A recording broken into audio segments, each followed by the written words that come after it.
So we are here to talk about the growing crisis of polarization and the decline of pluralism, both in the United States and around the world, and what we might be able to do about it collectively to address it. So your friendship and working relationship are actually a very cool model for this. You two come from very different backgrounds, and you met 10 years ago when you were both working for the governor of Tennessee. That time as colleagues kicked off your frenemyship, your words, not mine, stemming from the reality that many of your beliefs are not shared. You've had periods of time when your arguments led to no contact between you for months, and other times when you've supported each other on a daily basis. But despite all of these ups and downs, you've consistently come back together, not only in your friendship, but also as working collaborators, to figure out a way to build a more pluralistic society and reduce societal polarization. So let's start with some context on your backgrounds. Samad, would you like to start? Yes, thank you, Chloe, and hello, everyone. I grew up in a small southern town called Waverly, Tennessee, which is, I kid you not, the real-life version of Schitt's Creek. And it puts the country in country, and it's a rural town in Tennessee. And my nickname growing up was Babette, which is the female version of the word Bubba. Which is your new permanent nickname. Thanks, Clint. Growing up in this small southern town as a practicing Muslim American daughter of Palestinian and Syrian immigrant doctors is really what made me decide to become a peacemaker. Now, many people think that my identity is a walking contradiction and in some instances, a controversy. But I found peace with it and from within. And this is key as a peacemaker. You have to first start with finding peace within. And I had a lot of practice on this because from the age of 3 years old, I was going back and forth from America's heartland to the world's holy land. And one of the things I remembered thinking all the time was, what would it take for there to be peace between Israelis and Palestinians? And to my surprise, that same question is now being asked here in the United States. What will it take for us to have peace here in America? Thank you, Samad. And how about you, Clint? Yeah, so I grew up in and around a city called Knoxville, Tennessee. It's in East Tennessee. It's in the foothills just in Appalachia, right outside the Great Smoky Mountains National Park. And my dad was a small-town bank president, and I lived kind of a dual life, a little dual existence. You know, I would come home to a very small place where we lived, where we went to church. But then during the week, Monday through Friday, I would commute into Knoxville, into the city, and go to a prep school there. And at an early age, because of that school, I learned that I loved to write. And I spent my formative years writing for the student newspaper, writing for the literary magazine. And, you know, that turned into going to the University of Tennessee and studying journalism, and then a 15-year career as a journalist. And so what I really am, in essence, is a communicator. I'm somebody who, you know, loves to write for people and talk to a lot of different kinds of people. I own a public affairs firm in Nashville and practice there. You know, really, for me, communication is something that can bridge divides between people. And that's what I try to do in my life and with our work. All right, well, so thank you both for that. But let's hear a little bit more about this frenemyship. What's the deal? All right, well, look at us. I mean, there's a lot of assumptions that people make about us, and also personality-wise, we're pretty hard-headed. We have strong personalities. We both think we're right all the time. I am. He's working on it. And we've had different lived experiences. We come about life sometimes differently, I would say. And also, he's Republican, and I am not.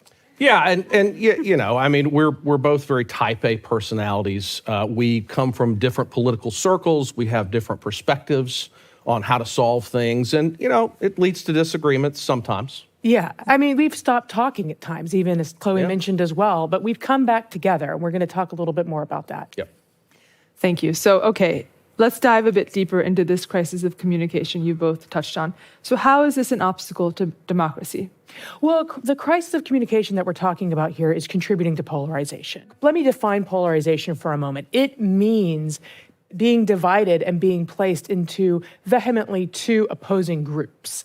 And think, for example, urban, rural. Think rich, poor. In the United States, think Democrats and Republicans. Pew Research, for example, is showing us that over the past 30 years, people who identify with different parties have opposing view have very negative emotions and feelings about the person that belongs to another party. It has doubled since 1994, so for over the past 30 years. And this is contributing to a trust deficit between neighbors. We're all feeling it, between neighbors, between family and friends, between citizens and democracy, and between citizens and government as well. And that is in part happening because of an authorizing environment for hate and violence. And for example, we are seeing that 30% of Americans right now are okay with violence in some circumstances as they find it justifiable. And also, people feel that our institutions and that our systems and even our government is riddled with corruption and hypocrisy. Yes, I just said the quiet part out loud. So what is happening here, and what is contributing to this demonization of each other that is tearing us apart and hurting our democracy? I'm going to take you through that. We call it the scare script. Everyone close your eyes for just a moment. And imagine someone in your community, either in your neighborhood or your workplace or your school, that person who has been demonized or who has demonized you. And I want you to hold that person's image in your mind as I take you through the scare script and how this works. Because you can open your eyes or keep them closed. It's up to you. Now, I don't want to demonize anyone that's real, so I'm going to use plaid people for the purposes of demonstration today. So plaid people, here we go. This is how this works. This is how the slippery slope and the downward spiral that turns into hate and violence works. It's the demonization process. It starts with labeling plaid people. I don't like plaid people. Plaid people are bad. This pulses existing or creates animosity. Plaid people, they're really making me upset. And that animosity turns to blame. I'm blaming plaid people for the traffic. They're taking away our jobs. Plaid people, they're sucking our way of life away from us. Now that leads to fear. I fear plaid people. They're coming after us. They're taking everything away. I'm scared. That leads to anger. My life was better off before plaid people were in it. They're taking away everything that I hold precious. And that makes our community what it is supposed to be and what we've always known it to be. We need to protect ourselves from plaid people. Next, I hate plaid people. They're destroying our society. And in some instances, that leads to violence. I need to take out plaid people before they take me out. Now, think about how that process works online. It speeds up. And with the techniques of artificial intelligence, of disinformation, of how the algorithms are working, it's speeding up into a frenzy, and it fuels the hate industrial complex, which feeds off of this as it works to destroy our democratic norms and principles. That is what is happening. And who benefits from it? Conflict profiteers benefit from it because they think that our democracy is for sale. And they love that framing of us versus them. It works so well for them because it programs people into believing that the us versus them frame about themselves, which uses the oldest trick in the book, divide and conquer. And it is here where we have to remember almost nobody is immune. Almost everyone is a target. Don't take the bait. Thank you for that, Samad. So this hate industrial complex is alive and well. What can we do to challenge it? And how do we build a more pluralistic, pro-democracy society? Well, I think we have to remember what Todd Rose tells us about collective illusion. And that is that people in group think, as the group that they self-identify with, they fear retribution if they question what the group is thinking. And they also assume that the group is thinking sometimes what the group might not be thinking. But the assumption is, my group thinks this way, therefore I must think this way. Otherwise, I'm going to be outcasted from the group. This leads to two things. One is people stop questioning each other in the group that they self-identify with. And two, people stop talking to each other. Yeah, and I mean, there are some folks who probably are surprised that we're up here together. There's folks back home that are surprised that we work together all the time. And, that could lead to folks distrusting us. It could lead to And us, it has. And it has. It leads to folks, casting us out of certain circles. It can lead to a lot of things. But, at the end of the day, we find ways to work around that. That's right, and we're better for it. Even though we don't see eye to eye, Clint helps strengthen what I'm thinking. And it's because of our differences that I think we find joy also in crossing boundaries. And it makes us better. And that is pluralism. I love that is how you define pluralism. I think it's such a good example. And, one thing people might say in response to this idea of a pluralistic society is that it's an unrealistic expectation, that it's a utopian vision we can never truly achieve. So, Clint, I'd love to hear your opinion. Do you feel that that's too visionary and not? Well, I'm a former journalist, so I'm not often asked to be optimistic. It's not really comes with territory. But here's what I see. Okay, so there's been this concept for a long time in American politics about the big middle. It's a pretty simple concept, and that is that most of us don't live on the extremes of politics. Most of us are not to the far left, to the far right. Most of us have pretty shared values and a pretty common set of things that we all care about. So if you accept that to be true, sort of fast forward and think about what is the current zeitgeist in this country. It's really rejecting institutions, which in a lot of ways is just rejecting authority. So think about all the things that Americans have rejected in the last, 10 years? We've rejected free speech. We've rejected science. We've rejected government. We've rejected media.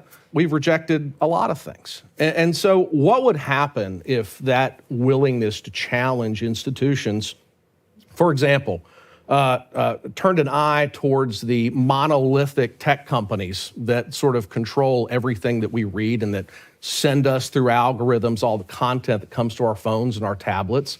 We started asking questions about that. What would happen if we started demanding of all of our leaders a little more common sense, a little more pragmatism? What if we demanded more pragmatism and more focus from them instead of lapping up the red meat and listening to all the hot talk? I think there's potential in that. Globally, it's a different picture, I think, but people across the world have a lot of the same challenges that we have. And so what does that take? It takes people really rejecting conflict entrepreneurs and asking more of their political systems and their economic systems. So if we want to live in this pluralistic world, how do we get there? What are each of your visions? Well, I'd say this. I've always noticed that folks who talk a lot about depolarization, when I really drill down with them, they don't always practice it in their personal life. So the first thing I would say is to fight confirmation bias in your own lives. We, again, are sent content all day long that we already agree with because it's sending it to us because it wants us to agree with it and read it. Algorithms. So go outside your comfort zone and read things that you know are going to make you mad. Just go ahead and read it, understand whatever the other side of your argument is, go seek that information out, focus on it, and at least try to understand it. I'd say that'd be the first thing. Then take that a step further. Do you know anybody that you really dislike and disagree with, and do you spend any time with that person? Probably not. So, in your personal lives, your work lives, your neighborhood, wherever, go find somebody that you probably disagree with a lot and ask them to dinner. Go have a drink with them or a cup of coffee and spend some time getting to know them. It's really easy to be polarized if it remains in the abstract and the other side of whatever side you're on is not humanized. So if you put a human face to it, it certainly helps. I'd say the final thing is in your community, whatever that is, to really demand more of your leaders right down to the local level. Nationalizing local issues is never a winner. All it does is, cause rancor and ineffectiveness. So if you've got a local leader who is not representing your community well and focused on things that really aren't going to help your community, call them out on it. Then go back to that person you disagree with all the time and had lunch with and find something that you can work on together and put your differences aside and make it happen. This is some practical advice. Yeah, it really gives me a lot of hope. How about you, Samad? Yeah, I say, we the people are one of the reasons why we're so divided. And the irony here is that it's going to be we the people that gets us out of this mess. And we're not getting out of here otherwise. And so I think we need to get into the democracy gym and start practicing a couple of these things that Clint just said. I want to underscore about community, about having courageous conversations, about listening to each other. And I want to add just a couple of points, just 3 of them, if I may. One is we need to ask the question, whose responsibility is it? So in asking that question, we restore agency and we move from feeling powerless to being powerful. And Clinton and I just practiced this and are practicing this, for example, around the Covenant shooting that we just experienced and figuring out we have a complex problem here with mass shootings. We all do in this country. How do we join hands together to try to solve that problem? The second thing is that we need to move away from a scarcity mindset and embrace a growth mindset. We need to stop playing these zero-sum games and start working towards win-win. And one of the ways that we do that is we think about, if I let Clint in, I don't need to be scared that he's going to take everything. I need to meet that fear with hope. And if we work together, we can expand the pie, we can create more opportunity, we can work better together and live in a better society. And the third thing is we need to build trust. We practice patience with each other, mercy and accountability, trust me, every single day. And I would just also suggest to post a positive video that inspires your community, that also helps build trust within your community on a weekly basis and you're going to be confusing the algorithms. And if you see something like, for example, if I were to watch on YouTube a disinformation video about Clint being a member of a heavy metal band that also is tying into a Star Wars cult that's taking over the galaxy, let me pick up the phone. That was the 80s, and we're not going to talk about that. As a peacemaker, people tell me all the time, war is inevitable. That's just what humans do. Humans are violent. Humans fight. But if war is inevitable, peace is inevitable too. And it is peace that we need to prepare for now. I welcome you. I invite you to join me on this journey. I have a feeling we won't regret it. Samad, Clint, thank you so much for growing this pie together. And thank you for your time here on stage. Thanks for joining us.